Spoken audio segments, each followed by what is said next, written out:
Hola, bon dia, què tal, com va? Avui anem a corregir aquesta àrea 2, domini pràctic del sistema lingüístic, però de la convocatòria que acaba de fer-se de l'examen de gener de 2026. Aquesta àrea 2, domini pràctic del sistema lingüístic, consta de 30 preguntes i has de treure 18 correctes per aprovar, és a dir, que et demanen 60 punts. Aquí et presento l'estructura de l'examen, aquesta part que avui farem i que corregirem i comentarem les possibles respostes, no? I per què les respostes incorrectes no són correctes, forma part d'un dels blocs de l'examen de B2. Recorda que el primer bloc és de comprensió oral i comprensió escrita. El segon bloc és el que farem ara, avui, farem aquest examen de gener del 26, domini pràctic del sistema lingüístic. Són 30 preguntes, té una puntuació total de 100 punts i per aprovar has de treure 60 punts, amb una durada de temps de 30 minuts. Després, el bloc 3 és l'expressió i expressió escrita, és a dir, les dues redaccions, i el bloc 4, que es fa un altre dia, és l'expressió i interacció oral, que són dos exercicis. El primer exercici interactues amb un altre company i l'altre és una intervenció individual. Bé, aquí he posat el bloc 2 perquè vegis una mica que és un exercici de 30 preguntes, són preguntes de gramàtica, de vocabulari, morfosintaxi i ús correcte de la llengua. És important doncs, tenir respostes subjectives, bona precisió gramatical i gestionar bé el temps. Bé, llevo això d'aquí, ja hem fet la presentació i sense perdre més temps, anem a comentar la prova que va caure ara al gener del 26. Vull donar les gràcies també a l'alumna de l'acadèmia, profedecatalà.com, Sara, que me va passar l'examen i jo l'he passat, diguem, a format digital perquè ella me va passar el seu examen i així crec que queda millor. Bé, anem per la primera pregunta que va caure. Digues, Ana Marta, que ens avisi quan canvi o canviï. Bé, aquí la resposta correcta, ja veus que te l'he marcat, és la B, i això és perquè, diguem, això seria un canvi, no? Canvi de posició, canvi no existeix, i el verb canviï de pis seria present de subjuntiu. Si vols o no tens clara aquesta resposta, repassa aquí a Profe de Català el present del subjuntiu dels verbs regulars i irregulars. Aquest és irregular. Si anem aquí a la pàgina de verbs.cat, el verb canviar, aquí l'he preparat una mica, si mirem el present de subjuntiu, veiem que està marcat en taronja, que jo canvi, que tu canvis i que ell canvi. La tercera persona del singular és canvi, que és el que tenim aquí, no? Digues a Ana Marta que ella canvi, que ens avisi quan canvi de pis, quan canvie de piso. Bé, doncs per aquesta raó. Ja t'he dit que aquí en el curs de B1 tens explicats tots els presents de subjuntius regulars i irregulars. Bé, seguim. Segona pregunta. Estic interessat a fer feina en aquesta empresa? Seria la resposta correcta. Interessat en fer feina o en fer feina no serien correctes, no? En català, estar interessat pot anar amb dues preposicions, però no volen dir exactament el mateix. Interessat a sempre va amb infinitiu. Indica voluntat, intenció o predisposició a fer una acció, que és exactament el que passa aquí. Està interessat a fer feina en aquesta empresa, així que és interessat a. És justament el cas de la classe, de la frase, perdó. Estic interessat a fer feina en aquesta empresa. Vull treballar-hi, tinc intenció de fer-ho, així que interessat a. Interessat en sempre va seguir també d'un nom, no d'un infinitiu, com aquest, sinó d'un nom. Mira, tinc interès en interès per un tema, assumpte o hàbit, no tant l'acció directa. Estic interessat en aquesta oferta. Veieu que oferta és un nom?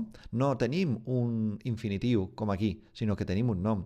Està interessada en el màrqueting digital. Tot això són noms i oferta de feina també és un nom.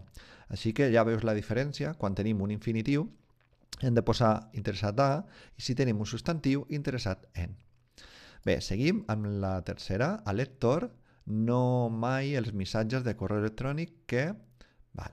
En aquest cas, la resposta correcta és no rep mai els missatges de correu electrònic que li envien.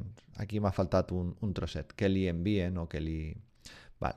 Per què no és correcte? És a dir, per què aquí el que, diguem, aquí el que ens fa encertar aquesta pregunta és el rep, no? El rep és un present del verb rebre i el verb rebre és irregular. Si obrim aquesta finestra, anem una altra vegada a verbs.cat i veus, aquí tenim la resposta. És un present, bàsicament. No recibe nunca, no rep, però el rep va amb P. És un verb que és irregular. També, si vols repassar tots aquests verbs irregulars, al curs de A2, profedecatalà.com, tens tota l'explicació d'aquests verbs regulars i irregulars de present. Bé, anem a la 4, pregunta 4. La resposta correcta és tasta l'arroz per saber si ha quedat fat. Prueba l'arroz para saber si ha quedado soso. Bé, per què tasta és la resposta correcta? El verb tastar significa menjar o beure una petita quantitat d'aliment per examinar-ne el sabor. És com en castellà seria provar, no? Però què passa? Que prova, aquí perquè prova no és correcta, perquè aquí en castellà sí que és provar, però en català no, no? Per què prova no és correcta en aquest context? Encara que a vegades es confonen el verb provar, s'ha d'utilitzar en contextos diferents. Per exemple, en català, provar-se és roba o objectes. Provar-se unes sabates o provar si una clau obre un pany. O accions, provar a fer una cosa, intentar-ho. O aliments només quan és menjar per primer cop. Pots dir, he provat el sushi com a experiència nova. Però en canvi, si proves els macarrons, imagina, o provar l'arròs, no és una experiència nova. Per això es diu tasta en català, saps? I quan és una experiència nova, sí que podem dir, he provat no sé, el que sigui, la truita de patates per primera vegada. Per primera vegada seria provar. Bé, no sé si m'he deixat alguna cosa més, però si ja saps què és l'arròs i només en vols provar el punt de sal, el terme precís és tastar. Sí? Bé, 3. I per què en prova aquesta no és correcta? Per què és incorrecta? Perquè el verb emprovar o emprovar-se s'utilitza exclusivament per la roba. Sí? Vull emprovar-me aquests pantalons. No es diu vull provar-me aquests pantalons. Vull emprovar-me aquests pantalons. Mai s'utilitza el verb menjar, això està malament, el verb provar. Mai s'utilitza el verb provar. O el verb de menjar, suposo que és el verb tastar, no sé. Bé, que això és emprovar quan t'emproves per primera vegada uns pantalons. Bé, anem a la 5a. Sabem, i aquesta és interessant, no? Sabem per què no s'ha presentat ningú a l'entrevista de... És una pregunta. Sabem per què no s'ha presentat ningú a l'entrevista de feina? Sabem el per què no s'ha presentat ningú a l'entrevista de feina? O sabem per què no s'ha presentat ningú a l'entrevista de feina? Bé, aquí la resposta correcta és la C. I per què és aquesta correcta i no aquesta o aquesta? Anem a veure. S'utilitza per què separat i amb accent perquè la frase conté una pregunta indirecta. Pots substituir-ho per quina raó. Si tu pots substituir-ho per quina raó, sabem per quina raó no s'ha presentat ningú a l'entrevista de feina, és perquè separat. Sí? Funciona igual en una pregunta indirecta. Per què no s'ha presentat ningú? Per què no s'ha presentat ningú? Clar, si fos una pregunta directa, sí aniria separat, però és una pregunta indirecta. Sabem per què no s'ha presentat ningú a l'entrevista de feina? En passar-la a sabem per què, l'accent i la separació es mantenen. Val? Per què no és la B? Per què no és la A, perdó? Bé, per què, junt i sense accent, s'utilitza per a respostes o finalitats. Si poséssim la A, la frase estaria incompleta o mal construïda.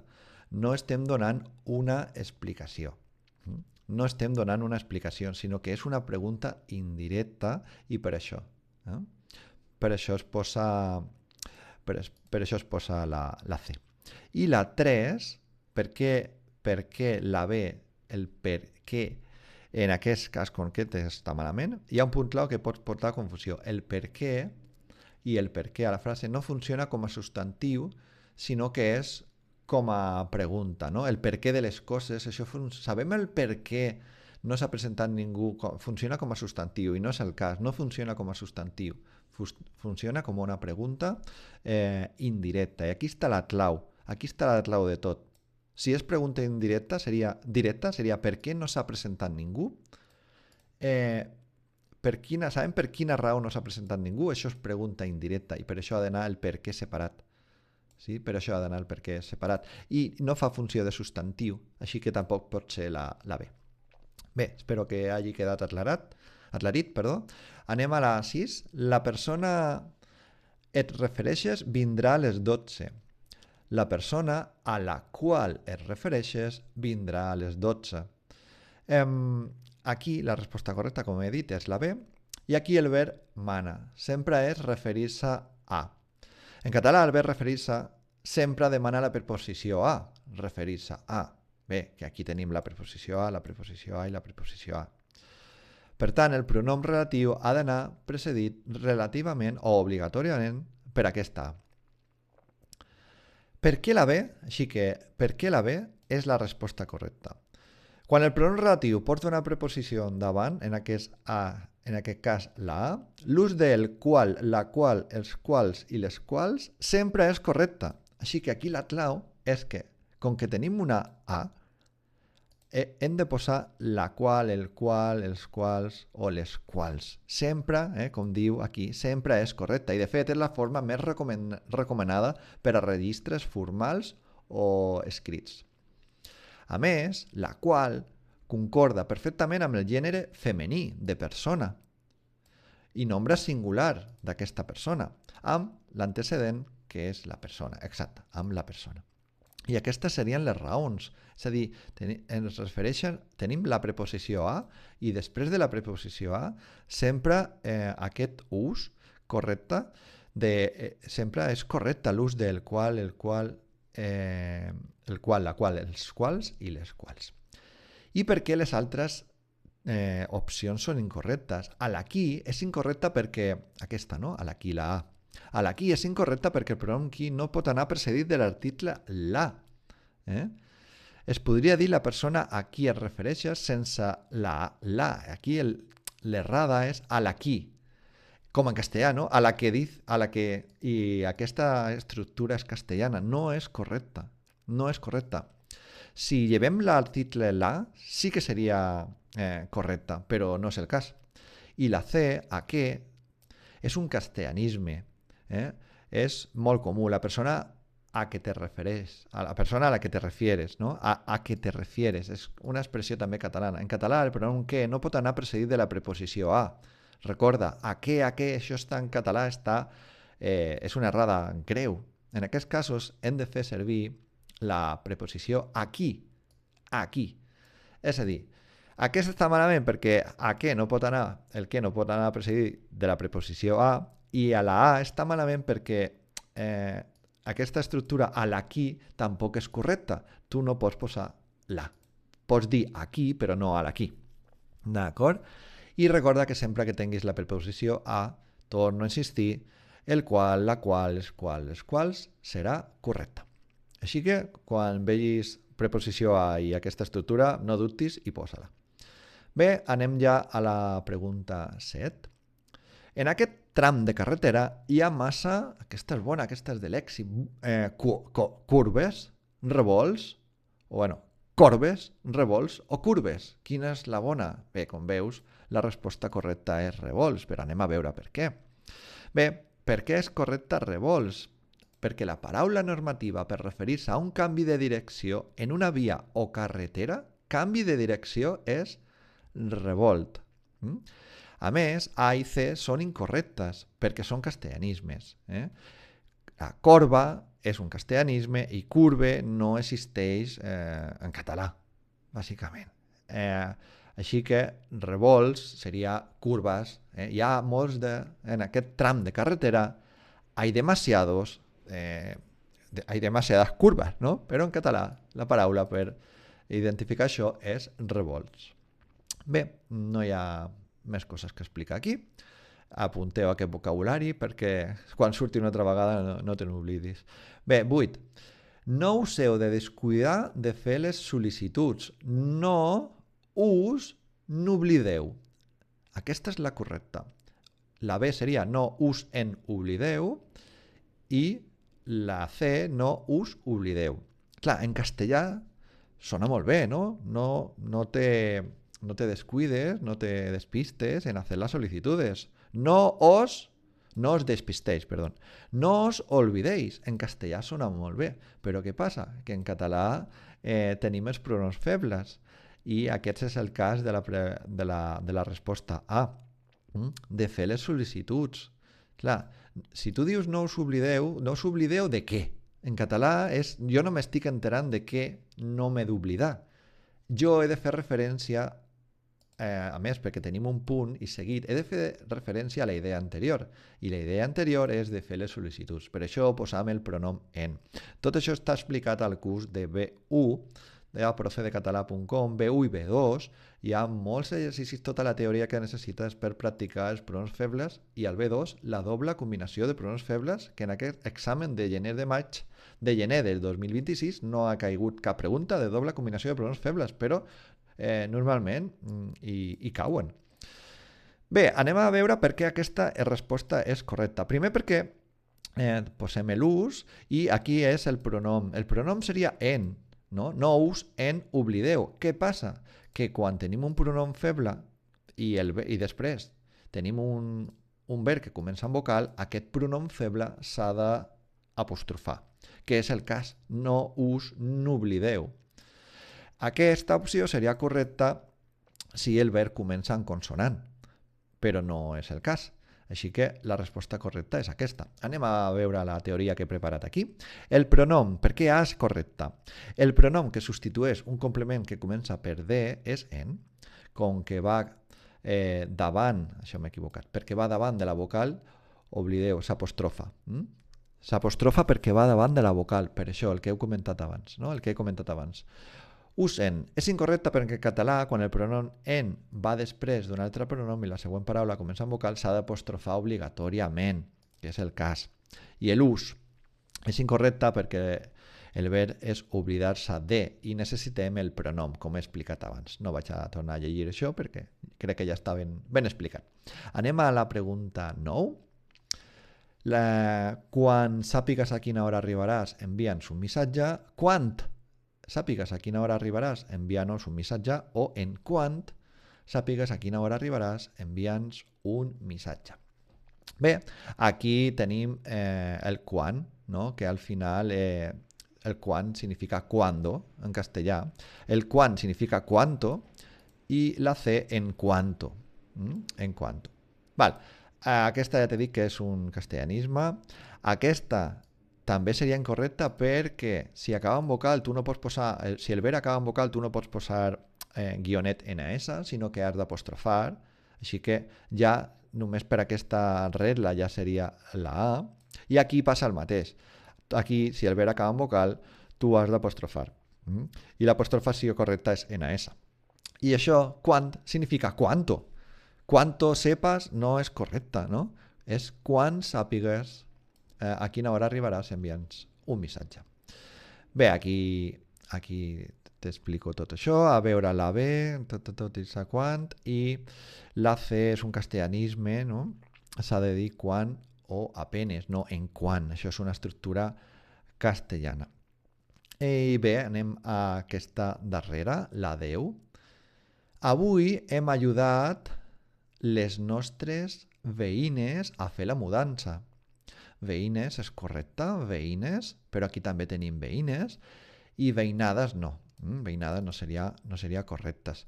Aquí, què passa? En català, el complement directe no porta la preposició a. Clar, ja saps que el complement directe és el que... Què hem ajudat? Quan tu fas la pregunta què hem ajudat i tens resposta, les nostres veïnes, això seria complement directe. Sí que, a diferència del castellà, que en castellà sí que seria hem ajudat a nuestras vecinas, però en català no, hem ajudat les nostres veïnes. Això també és una petita regla que t'has d'aprendre. Encara que sigui de persona, ajudar les veïnes és correcte, sense la A. Aquesta és la raó. I la B i la C són incorrectes perquè en català el complement directe de persona no porta la preposició a. Complement directe de persona no porta la preposició a. Així que ja només per això la A, la B i la C serien incorrectes. A més, veïnades no és el terme habitual per a les persones que viuen a prop. Són veïnes. I bé, a partir d'aquí el contingut gratuït s'atura perquè, com ja heu vist, això porta molta feina i al final he de fer aquest projecte sostenible. Si t'agrada el contingut que has vist, doncs t'espero dins de l'acadèmia. Al final una subscripció mensual surt bastant barat. Tens, diguem, el pla bàsic, que ja tens accés a tots els cursos des de 25 euros, i inclou, amb una mateixa subscripció, tens el curs d'A2 sencer, el curs complet de B1, el curs de B2 i el curs de C1, que encara l'estic creant, però a poc l'aniré construint. Així que amb una mateixa subscripció tens accés a tots els cursos, a tots els continguts dels cursos. A més, totes aquestes explicacions dels cursos estan enfocats als exàmens del CAI, de la UIP i de l'EVAP de les Illes Balears. Tindràs un suport virtual per orientar-te tant a la preparació com si tens algun dubte de qualsevol classe. I tindràs accés a tots els exàmens de les convocatòries anteriors. Al final has de fer una inversió amb la teva formació. Jo he de poder seguir construint, no? A Profe de Català, que cada dia intento fer créixer la plataforma i millorar-la. I res, fins aquí aquesta classe, espero que t'hagi agradat. Ja saps que si te subscrius tindràs accés a les 20 preguntes que encara falten per comentar i corregir. Tindràs el vídeo sencer, una vegada que t'hagis subscrit, doncs tindràs el vídeo sencer comentant, que jo te comentaré totes les respostes d'aquesta prova que va caure. Com veus, no és només dir-te quina és la resposta correcta, sinó per què és correcta aquesta i per què aquestes no són correctes. I en aquest procés estàs aprenent molt, perquè una altra vegada que te surti aquest cas a l'examen de B2 ja no tornaràs a fer-ho malament. Bé, doncs fins aquí diguem el vídeo per a YouTube i ara faré un tall i continuo per als alumnes que esteu dins de profedecatalà.com. Ciao, ciao!